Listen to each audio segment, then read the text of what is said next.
let's talk about contributors to gut function and gut disruption. So this is, when we ask the question, instead of asking what, right? So don't ask what.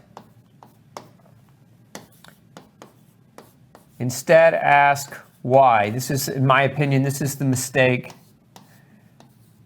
most doctors, most people make when they're trying to address why they have a symptom or why they have an illness or why they're struggling with their health, is they only answer what? Most doctors will tell you, oh, your gut's inflamed, okay? That's what. The next question should be, why is my gut inflamed? What's creating the inflammation? It's not that I'm just magical and have bad DNA or, I'm having a bad day. There's a reason why that inflammation is there. So don't answer what, answer why. If you learn to ask this when you're visiting your doctor, if you learn to ask this question every time, why? Every time he gives you an answer, ask why again, until you get to the final common denominator of what is the trigger, what is the origin or the root cause of the problem. Okay, ask why and you'll get better answers. So let's talk about some of the whys. These are some of the big whys, okay? And one of them is medication. I know that may sound contradictory because a lot of doctors, what do? They treat you with medication. They treat not your disease. Remember, medicines don't really treat disease as much as they treat the symptoms that manifest as a result of the disease process. When you treat symptoms, you're treating the what, but you're not treating the why. And this is why medications can create more problems for a lot of people. One of the things that medications lead to is they can cause a disruption in your body's ability to taste and smell. And one of the, depending on the medicine, many of, for example, your blood pressure medicines and your diuretics deplete zinc. Zinc is responsible for your capacity for taste and smell. That's why so many people that get viral infections, colds, etc., lose their ability to taste and smell for a time because their body's depleting zinc to try to fight the viral replication. And so that zinc deficiency sets in and creates a lack of taste and smell. So diuretics, other blood pressure medications can contribute to that zinc deficiency, as can many other medications. We also know that dry mouth, many of the medicines dry up the mouth. For example, pain meds. So if you're taking medicine for pain relief, you're going to dry out your mouth. You're going to dry up your mouth. Why is that important? Your mouth produces what? It produces saliva. That saliva does what? It contains antibodies and it contains enzymes that help you digest your food. So the saliva, the antibodies are immune protection, right? The enzymes are digestion. They aid in your digestion. So if you dry out your saliva, if you dry out the glands themselves, and some of you have an autoimmune condition, probably heard Sjogren's. Sjogren's is an autoimmune disease that causes an immune attack against the parotid, the submandibular glands in the mouth, and it dries them out. It dries out the tear ducts, the lacrimal glands. And so that dry mouth, less saliva production, lowered antibody, lower immune power, lower enzyme production, because those things are secreted in the salivary juices.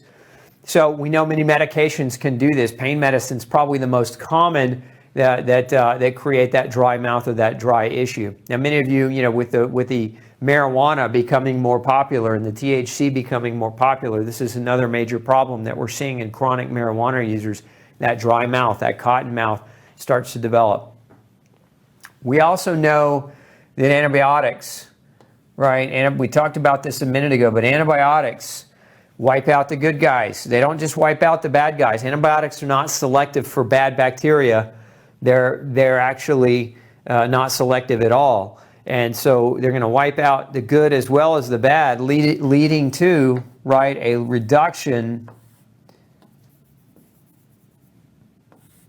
in your body's ability to digest. As we said a minute ago, what do these bacteria do? You digest with them, you make vitamins with them, you make mucus lining or mucin. They help you produce mucin, and then they're part of your immune system. They're part of talking to your immune system. You wipe these guys out, one of the next things that happens is a yeast overgrowth. And that yeast overgrowth Remember, I've talked about this in a number of prior episodes where yeast contributes to GI inflammation, multiple reasons, but one of the big reasons is yeast can mimic gluten. So if you're on a gluten-free diet and it's a necessity for you, if you're gluten sensitive or if you have celiac disease, but you're taking antibiotics frequently and you've got a yeast overgrowth, that yeast can mimic gluten. The proteins the yeast produce can mimic gluten, and so you can continue to behave as if you're getting gluten exposure over the long haul.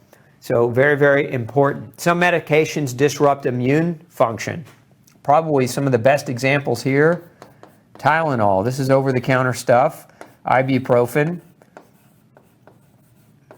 They disrupt your immune function, weaken it. Steroids weaken your immune function. I had a gentleman come see me this week on what I thought was extremely dangerous levels of steroids that his other doctor had sanctioned. You know, steroids are something to be dispensed with very extreme caution and in very low doses. And this gentleman was probably on, 4 to 5 times the magnitude of what we would see in a sane world. But steroids can be a major immune system disruptor. And then you have other drugs that can disrupt the immune system. Probably some of your more common ones are those of you who take medicine for allergies. If you're taking allergy medicines, they disrupt and suppress immune function, and they also suppress stomach acid as well. So again, any of these things, not only do they disrupt immune function, but for example, ibuprofen and steroids, especially when given in combination, destroy the lining of the gut. And this has been very well studied for 20 plus years. We've known this, but it doesn't stop doctors from dispensing these things without giving adequate warning about the potential long-term consequence. Some medications disrupt digestion. We mentioned a moment ago the antacids, right, are a big one. The antibiotics are a big one. So a lot of your blood pressure medicines, one of the reasons why we come back to zinc, when you block zinc, when you deplete zinc, zinc is necessary to form a number of your digestive enzymes, and so zinc deficiency plays a role in digestive enzyme deficiency. Some medicines also affect your liver. Your liver, remember, your liver is responsible for bile production. Bile aids in digestion of fat. And so if you're on medicines like, again, Tylenol, it damages the liver, which can damage your bile production, which can then start to disrupt how your body is capable of breaking down fat. And fat, what is that? Fat's important, right? Vitamin A, vitamin D, vitamin E, vitamin K, omega-3 fatty acids. Those are all essential fats that if your bile production is hampered, if your liver's being damaged by certain medications, and remember, a lot of the medications are metabolized by your liver. So this is one of the reasons why doctors oftentimes will test your liver enzymes like ALT and AST. So if you ever had those blood tests done, these are tests that can measure liver damage. And so your doctor's just measuring your liver because that drug can damage your liver. A common one here are statins. Statin medications to lower cholesterol are notorious for causing liver damage, but so many other drugs can do it as well. We also know that some drugs can disrupt neurotransmitter production. And this is true of antibiotics specifically, and one of the reasons why there's some species of bacteria, like lactobacillus and bifidobacter,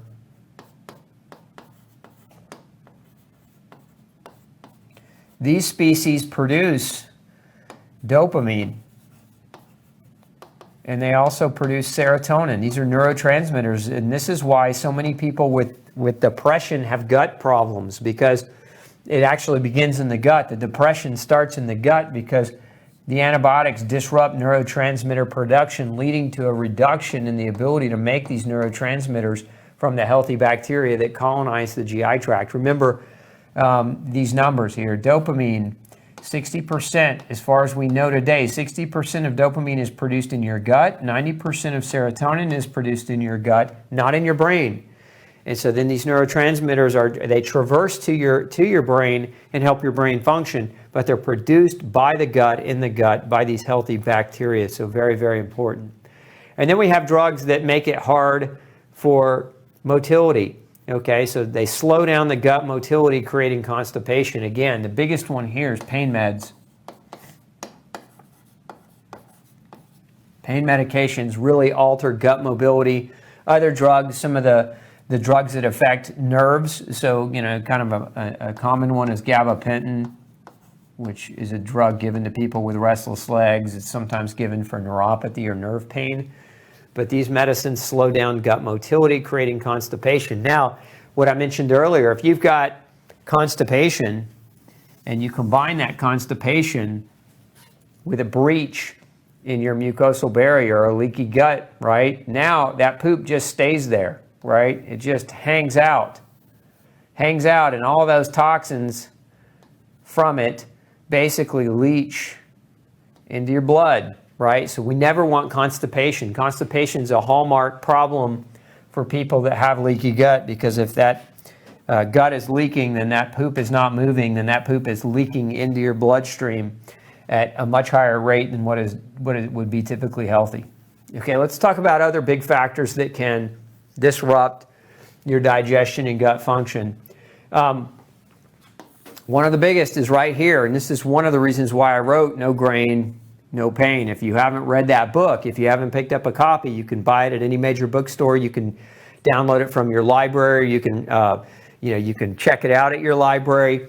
But gluten and grains, and I go into very, very great detail within that book, but gluten and grains, and one of the reasons why is we know that this causes leaky gut. So we know it disrupts the tight junctions in the GI tract. It causes an elevation, or it increases, there's a protein that causes leaky gut called zonulin. And so what grains do is they increase your zonulin production, ripping basically those gates, ripping them wide open so anything that's in your gut can leak through. And this, again, remember what I said earlier, research now shows that this happens even if you don't have celiac disease.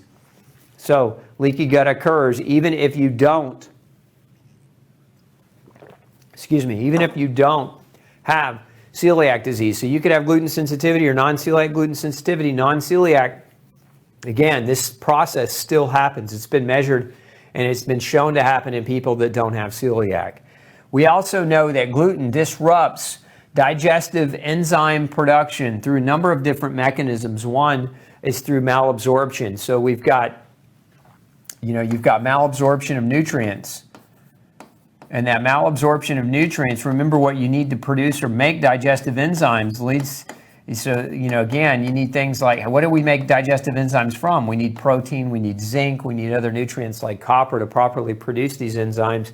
And then these enzymes help us to chemically break down our food and get access to the nutrients from our food. So if we're struggling with this problem, and now we have digestive enzyme inadequacies, we're in big trouble. Now, there's another mechanism here, too, is that gluten has been shown to damage your pancreas. So we get pancreatic disease, we get liver fat deposits or fatty liver. We know that gluten can cause these things as well. These have been well studied. Pancreatic inflammation or pancreatitis, as well as fatty liver disease, have both been identified as diseases that can be caused as a result of gluten exposure. Now, the pancreas is responsible for making enzymes like elastase. This is an enzyme that helps you digest your food. The pancreas also produces amylase, which is an enzyme that helps you break down carbohydrates, and lipase, which is an enzyme that helps you break down fat. So this is coming out of your pancreas. If your pancreas is inflamed as a result of gluten-induced damage, this process can be compromised. And I've seen this in a number of cases. We also know gluten can damage the liver. So going back to why is this dangerous? Because this can create bile issues. And what happens to a lot of people is they end up getting their gallbladder removed. So they don't have a gallbladder. No more gallbladder means inadequate bile secretion into the small intestine, and that inadequate bile secretion means fat malabsorption, and that fat malabsorption means nutrient deficiencies of things like vitamins A, D, E, and K, which are notorious for contributing to cancer and inflammation and heart disease and leaky gut and a host of other types of problems. So we know this is just kind of the tip of the iceberg of what we know gluten can do, but I wanted to give you, those of you maybe are newer, it's a little bit of background into what gluten can do. For everyone, it can cause leaky gut, and for many it can cause, again, liver and pancreatic damage that leads to malabsorption syndromes and digestive enzyme problems. We also know other factors that disrupt gut digestion and gut function. A big one, this one is one of the most ignored, is glyphosate. GMOs, especially those sprayed with this substance known as glyphosate. Now, it's been established that glyphosate causes cancer. It's been established that glyphosate is a dangerous substance, okay? There was a lawsuit, I think it was about a year and a half ago, where the company that produces glyphosate was found guilty for causing a type of cancer called lymphoma in a man who was, gardening and spraying and applying the glyphosate, but he was exposed to it over long periods of time, and they proved that it caused his cancer. So we know GMOs also, so aside from the fact that GMOs are sprayed with glyphosate, we know that GMO grains, as an example, have been genetically modified to, keyword, survive better. That means survive your digestion better. That makes them harder to digest. That makes them more difficult to break down. That means it puts more of a burden on your GI tract. We know some of them produce their own pesticides, some of these GIs. What is a pesticide? A pesticide is an antibiotic. We talked about antibiotics a minute ago, but just because it's not a prescribed antibiotic doesn't mean it doesn't have antibiotic properties in your GI tract to your healthy bacteria. We also know that many of these GMOs are sprayed with pesticides known to disrupt the biochemistry in the GI tract, not just in the GI tract, but especially in the GI tract. So this is one of the reasons why we highlight organic. And some of you maybe follow like the dirty dozen. You avoid the things on the dirty dozen list. Look, buy organic. Don't beat around the bush here. If you're not buying 100% organic, you need to start looking at how you can make that happen in your life. This is super critical. You have to understand that we've never had a time in human history where there's been such a mass scale, in my opinion, of poisoning of people through eating the conventional food. But that's what pesticides are, folks. They're poisonous. And when you use foods that all contain pesticides and other GMO aspects, then what you're really doing is you're putting things in your gut that have the potential to harm you. We also know that food additives are a big one too. So notice the trend here. Factors that disrupt digestion and gut function. What's the commonality here? Any takers? First taker that types into the feed what the commonality is between these three things. I'll give you a free copy of No Grain, No Pain. We'll send you a free copy of No Grain, No Pain. So we'll wait for that answer for the first taker. Commonality between these three categories, okay? So the food additives, the meat glue, otherwise known as microbial transglutaminase. Microbial transglutaminase is an enzyme produced by different types of bacteria that is used to piece meat together. So when you go to the fast food line and you're buying the chicken nuggets, or you're buying a chicken breast that's not really a chicken breast, it looks like a chicken breast, it's been glued together with this bacterial pink slime called meat glue. And one of my colleagues, he's doing research on this topic, and he's finding that it mimics gluten. And a lot of people that go on the gluten-free diet that continue to eat products that have meat glue in them continue to struggle because of that mimicry. And this is, so again, meat glue is used in processed meats, foods, and dairy products, and that's where you have to be the most careful. If you ever go get sushi and you get that imitation crab meat, that's pretty much all meat glue. There's no crab much in that. But again, inflammation in the gut. Some of them produce their own pesticides. Food gums. Food gums are a big problem for a lot of people as a food additive, and they're commonly used in things like almond milk or cashew milk. Some of those milk substitutes, they use gums to thicken those things up. So if you're a big drinker of non-milk milks, look at the food gum ingredient. Again, some of them are dangerous. One of them in particular is called carrageenan gum. If you're looking for a better one that's a little safer, look for this one, guar gum. That's one that's generally pretty safe. But again, these food additives, many of them have also been shown to create GI inflammation. So did we get any takers on the question? Anybody get it right? What's your official answer? It's that everything on this list comes into the body through your mouth. So if anybody got that, it was a pretty obvious answer. But it comes through the body, through the mouth. You eat them. In essence, what I'm trying to drive home for you folks is this. If you've got a GI problem, you have to first analyze what you're eating. You can't, you can go to the doctor's office and you can have a scope and you can have them run a camera through you and you can look for the what's.